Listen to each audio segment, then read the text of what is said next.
She didn't know his name the first time he saw her. She only knew the blood wasn't dry yet. Just before dawn, they brought her in, no uniforms, no questions, no paperwork. A private dining room in a luxury restaurant that smelled like money and fear. Blood pooled on marble floors, streaked across chair legs, smeared on the table's edge, where someone had tried to crawl away. Carmella pulled on her gloves and did what she always did. She cleaned. She didn't look at the body, didn't ask who screamed, didn't react when the door opened and he walked in. Lee Sung stood very still, watching her like she was the only thing in the room that didn't belong. She never looked up. Not when his men whispered. Not when she wiped blood from the chair where a man had begged for his life. That's when she felt it, his attention. Heavy, curious, dangerous. She finished the job and left. She thought that was the end. It wasn't. That same night, she was back at the restaurant. Black slacks. Polite smile. Balancing trays like her life depended on it because it did. When a well-dressed man grabbed her wrist and smiled like he owned her, she didn't scream. She said, "Let go." He laughed. The room went quiet. And that was when Lee Sung stood up. Not to save her, but because he recognized what she recognized. A predator. That moment drew a line through the city. That moment he memorized her face. That moment, her invisible life shattered. Standing there, pulse racing in her trapped wrist, Carmella understood something fundamental. Some people clean blood for a living. Some people cause it. And when those two worlds collide, only one walks away. She just didn't know yet which one she'd become. The blood had already congealed into dark tributaries across the marble floor when Carmella arrived at 4:47 a.m. She set down her equipment case without hesitation, the soft click echoing through the empty restaurant's dining room. Always start with the perimeter. Work inward. Leave no trace. Her gloved hands moved with surgical precision, photographing the scene first. Insurance, leverage, survival. The flash illuminated handprints on the mahogany table, arterial spray on the cream wallpaper, a single gold cufflink beneath chair number 7. She cataloged everything before erasing it all. The chemical smell of luminol mixed with lemon disinfectant.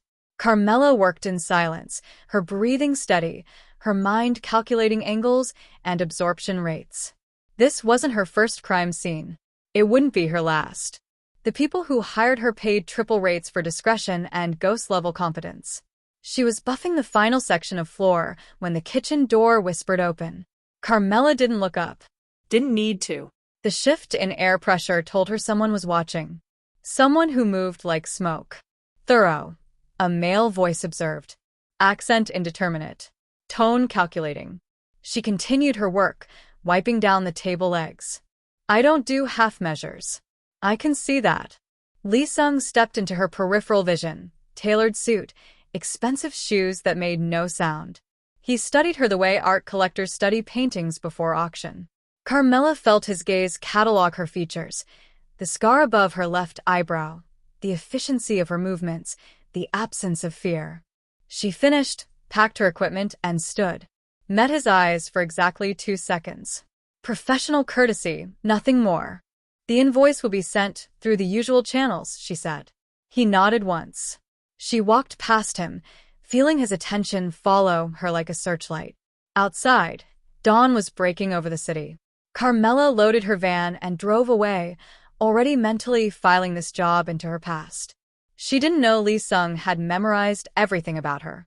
She didn't know he'd already made a decision. 3 weeks later, Carmella balanced 4 plates along her left arm, navigating the Friday night dinner rush. The restaurant hummed with low conversations and clinking crystal, a different world from the silent death she'd cleaned from these same floors.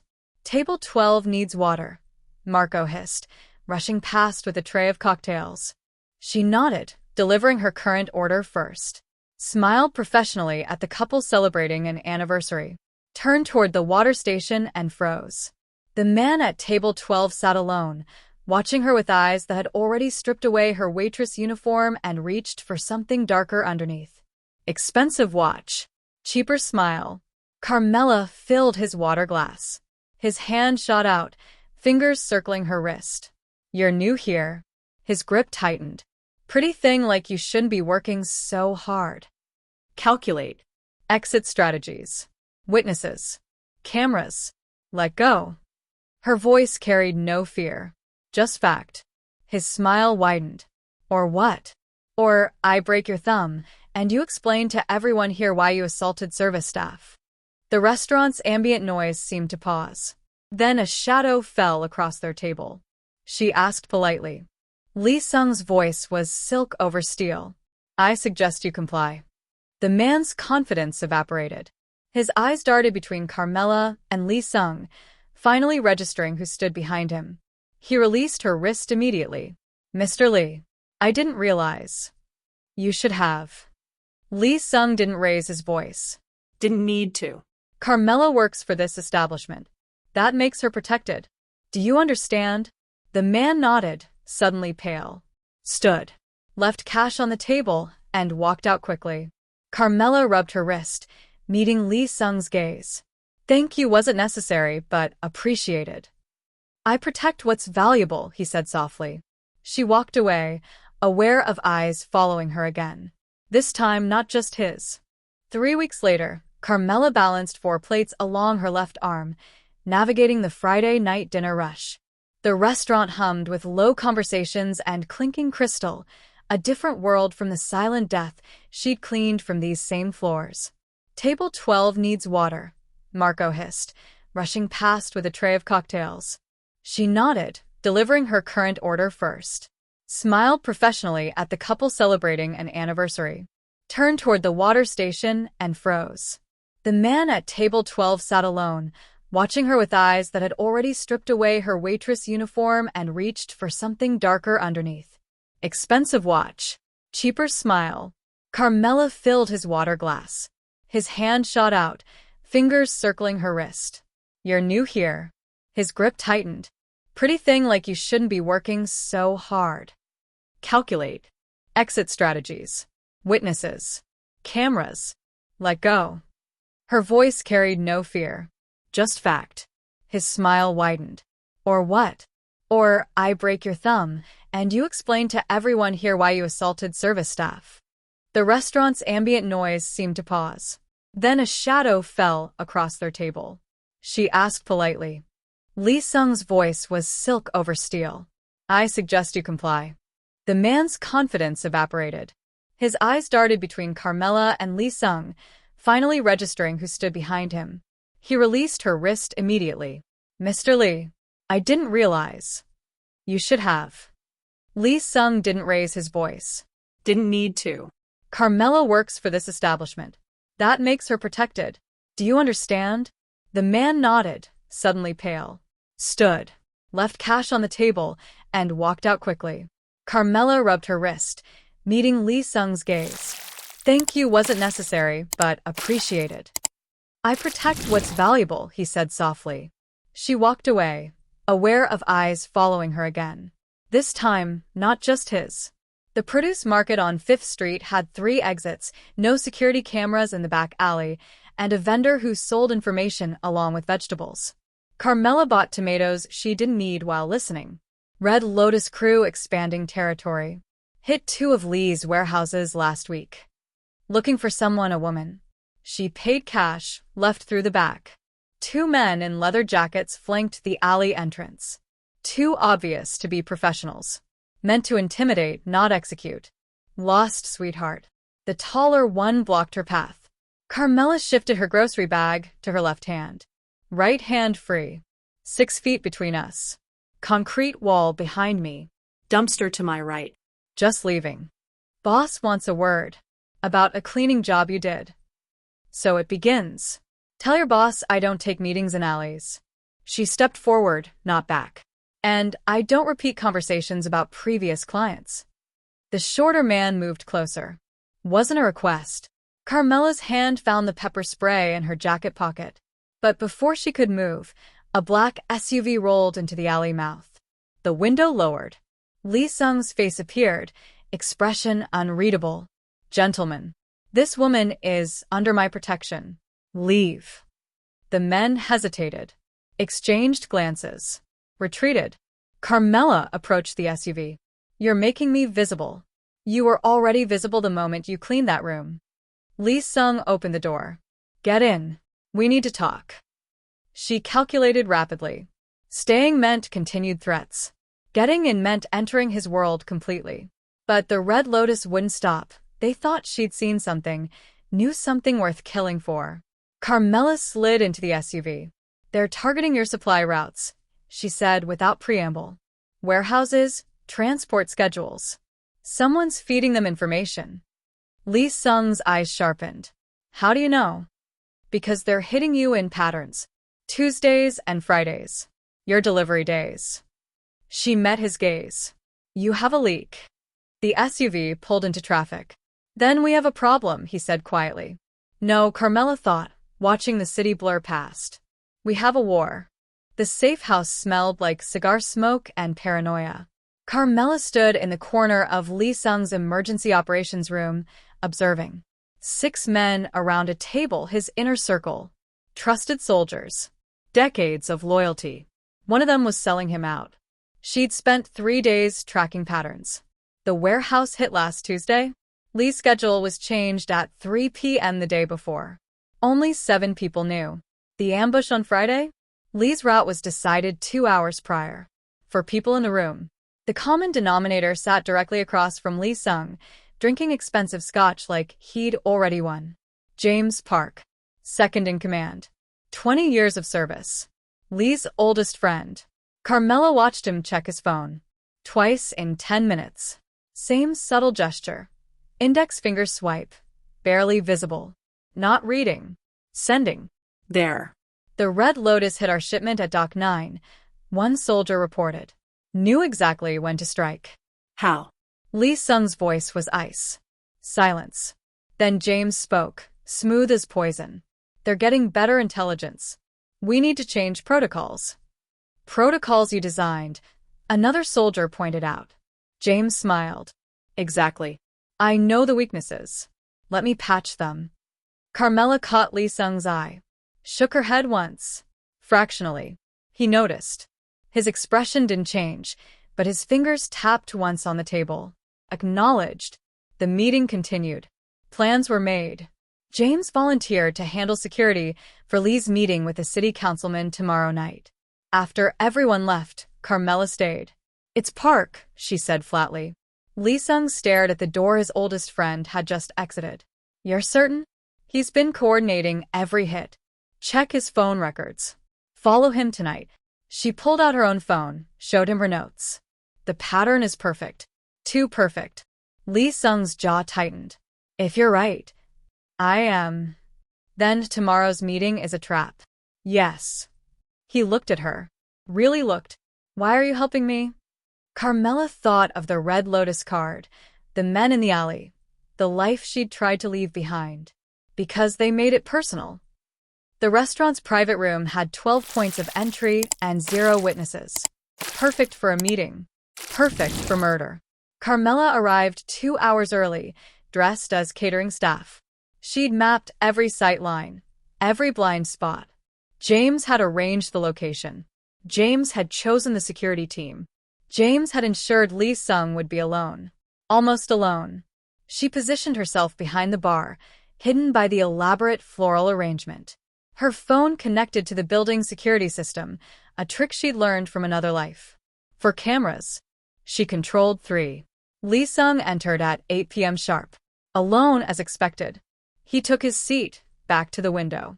Wrong. James told him that position was secure. Carmella's heart rate stayed steady. She'd planned for this. The city councilman arrived. Pleasantries exchanged. Drinks poured. Then movement outside the window, shadows resolving into rifle scopes. 3 shooters. Rooftop across the street. Carmella was already moving. She accidentally knocked over a wine bottle. The crash made Lee Sung turn. She dove toward him, pulling him down as the window exploded. Gunfire shredded the room. Carmella rolled behind the overturned table with Lee Sung, her hand finding the pistol she'd taped underneath hours earlier. Stay down, she shouted. The councilman wasn't so lucky. Red bloomed across his shoulder. He screamed. Carmella fired twice at the ceiling fixture. Darkness. Then she activated the fire alarm she'd rigged. Sprinklers erupted. Chaos. Emergency exit. Behind the kitchen. Now. She pulled Lee Sung up, moving fast. They ran. Behind them, footsteps. The backup shooters James had positioned inside. Carmella stopped at the kitchen door, spun, fired 3 shots. 2 men dropped. The third retreated. Lee Sung stared at her. Who are you? Someone who used to do this for a living. She kicked open the exit. We can talk about my resume later. Move. They disappeared into the rainy night, sirens wailing in the distance. Behind them, James Park received a text. Failed. He stared at his phone, then at the chaos unfolding on his security feed. Carmella's face stared back from one camera. She smiled. Then the feed went black. The war room was a penthouse apartment gutted of furniture, replaced with maps, surveillance photos, and conspiracy boards that would make detectives weep. Carmella stood before the largest map, red string connecting faces and locations. Lee Sung watched from the window, his usual composure cracked by exhaustion and rage. James is hiding in the Red Lotus safe house on Westport, she said, tapping the photo. Protected by Victor Chen's men. They think you won't strike your own traitor if it means hitting another family. They're wrong. Lee Sung's voice was granite. Yes. But going in directly gets you killed. Carmella circled 3 other locations. Chen's running drugs through these warehouses. James is helping launder the money. Hit these simultaneously, you cut their funding and expose James's role publicly. Chen will hand him over to save face. Lee Sung studied her work. You've mapped their entire operation in 4 days. I'm observant. It's kept me alive. You were more than a cleaner. Not a question. Carmella met his eyes. I was a strategist. For people worse than you. I left because I got tired of cleaning up messes I helped create. Yet here you are. They made it my mess when they came for me. She turned back to the map. The difference is, this time I choose my allies. Lee Sung approached, standing close enough she could smell his cologne, cedar and gunpowder. What do you need? Access to your communications network. Your financial records. Complete operational transparency. She paused. And trust. Actual trust, not the kind that evaporates when things get complicated. That's asking a lot. You're asking me to help dismantle 3 crime families and root out your internal rot. We're past small asks. He smiled for the first time in days. Slight. Dangerous. Fair. Lee Sung pulled out his phone, typed rapidly. Done. You have access. Carmella's phone buzzed. Security codes. Bank accounts. Personnel files. Everything. Don't make me regret this, he said quietly. She began marking new targets on the map. Don't give me a reason to. Outside, the city glittered with 1,000 secrets. Carmella was about to expose them all. We move in 72 hours, she announced. Get your best people ready. The partnership was sealed. The war had begun. The first warehouse exploded at exactly 11:47 p.m. Carmella watched from a rooftop 3 blocks away, stopwatch in hand. Strike 2 in 15 seconds, she said into her encrypted radio. Lee Sung's voice crackled back. Confirmed. Chen's men are scrambling. The second explosion lit the harbor orange. Sirens wailed. Chaos bloomed exactly as planned. While Victor Chen's organization rushed to contain the fires, Carmella's team, Lee's most loyal soldiers, vetted personally over 72 sleepless hours, moved on the Westport safe house. No explosion this time. Silence was deadlier. They entered through the basement Lee Sung had purchased through a shell company 2 years ago. Carmella had found the records buried in his files, a contingency he'd built without knowing he'd need it. Sometimes the best weapons were forged long before the war started. James Park sat in the 3rd-floor apartment, phone pressed to his ear, coordinating Chen's defensive response. He was so focused on the fires, on managing the chaos he'd helped create, that he didn't hear them coming. Lee Sung entered first. James looked up, his face cycling through shock, fear, desperate calculation. Brother, he started, voice breaking on the word. Don't. Lee Sung's gun never wavered. His hand was steady, but Carmella could see the cost in his eyes. 20 years of friendship dying in real time. Carmella, show him. She stepped forward, tablet in hand. Played the recordings. Bank transfers spanning 18 months. Text messages coordinating warehouse locations. Photos of James meeting Chen's lieutenants in parking garages, expensive restaurants, hotel rooms. 20 years of brotherhood dismantled in 90 seconds of irrefutable evidence. James's face hardened, the mask of friendship finally dropping. You brought an outsider into our family? A woman who cleans crime scenes? You sold our family to our enemies. Lee Sung's voice could have frozen blood. She saved it. By destroying everything we built. You destroyed it when you chose greed over loyalty. Lee Sung lowered his gun, and for a moment James's hope flickered. Then Carmella smiled. We're handing you to the FBI, she said calmly. With complete evidence of your involvement in Chen's operations. Money laundering, racketeering, conspiracy to commit murder. 30 years minimum. She paused. Oh, and Chen's lawyers will receive evidence that you've been informing to the feds for months.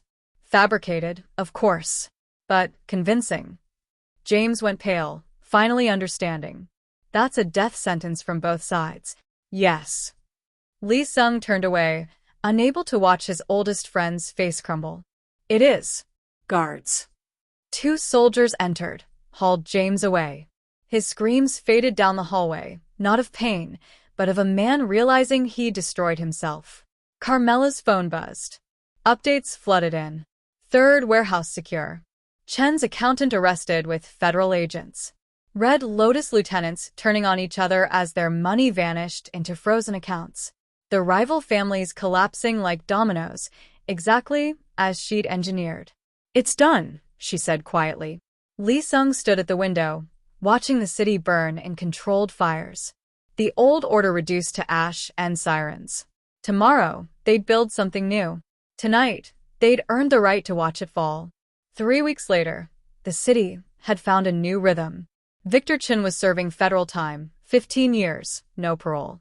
The Red Lotus scattered to other territories, their power broken. James Park had vanished into witness protection, though street rumors suggested he'd never make it to trial. Someone always talked. Someone always remembered. Carmella stood on the same rooftop where she'd watched the warehouses burn, city lights sprawling below like fallen stars slowly rekindling. The air smelled like rain and possibility. Footsteps behind her. Deliberate. Familiar. She didn't turn. You've been avoiding me, Lee Sung said, joining her at the ledge. Processing. Regrets. About destroying 3 criminal organizations and exposing your second-in-command? Carmella smiled slightly. No. About stepping back into this world after I swore I'd left it. She paused. Some. He handed her an envelope. Inside, a single key and a property deed. Downtown address. Legitimate business. A restaurant, ironically, but this one would serve food, not violence. Your exit, he said. Clean. Legal. Profitable. You've earned the right to walk away. She stared at the deed. Freedom. The thing she'd wanted for 3 years. The quiet life she'd built before a wealthy man grabbed her wrist, and Lee Sung decided she mattered. And if I don't want to exit? The word surprised her as much as him. Lee Sung's expression shifted, carefully controlled hope breaking through. Then I'm offering you something else. Partnership. Real one. Not just crisis management and survival. Your organization needs someone who thinks 3 moves ahead, who doesn't flinch, who saved my life and dismantled an empire in the same month. He met her eyes completely. I trust you, Carmella. Completely. That's rare in my world. In any world, she admitted. The silence stretched between them, not awkward, but weighted with possibility. Below, the city churned with 1,000 secrets. Some they'd buried. Some they'd created. Some still waiting to surface. So, he waited. Patient. Genuine. Carmella thought of her old life. Invisible, cautious, alone. cleaning other people's mistakes.